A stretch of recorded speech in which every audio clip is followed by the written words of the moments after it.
आंबाबाग अवकाळी पावसाने उद्ध्वस्त, लाखोंचे नुकसान, तात्काळ मदतीची मागणी। जालना जिल्ह्यातील बदनापूर तालुक्यातील देवपिंपळगाव येथे काल सायंकाळच्या सुमारास झालेल्या अवकाळी पाऊस आणि गारपिटीने शेतीचे मोठे नुकसान झाले आहे। या गारपिटीचा सर्वाधिक फटका फळबागांना बसलेला असून एका शेतकऱ्याच्या तब्बल 3 एकर केसर आंबा बागेचे नुकसान झाले आहे। गारांच्या तडाख्यामुळे झाडांवरील बहुतांश आंबे खाली पडले। उरलेल्या फळांनाही गंभीर जखमा झालेल्या आहेत, त्यामुळे संपूर्ण बाग होतेची नव्हती झाल्याचं चित्र पाहायला मिळत आहे। फळ उत्पादक शेतकरी तुकाराम नन्नवरे यांनी सांगितलं आहे की या बागेसाठी लाखो रुपयांचा खर्च झालेला असून आता सर्वच नुकसान झाले आहे। त्यामुळे शासनाने तात्काळ पंचनामा करून हेक्टरी 3 ते 3.5 लाख रुपयांची आर्थिक मदत द्यावी अशी मागणी त्यांनी केली आहे। अवकाळी पाऊस व गारपीट झाली, काय काय नुकसान झाले? काल 19 तारीख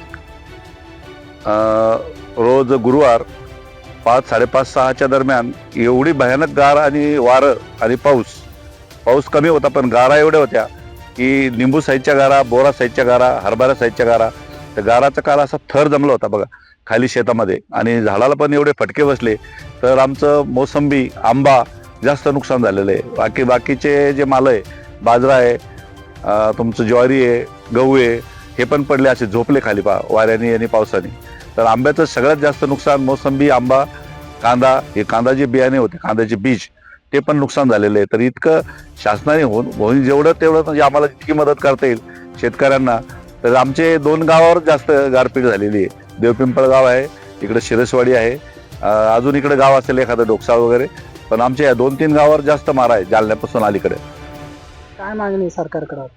शासनाने आम्हाला भरीव मदत करावी अशी आमची इच्छा आहे।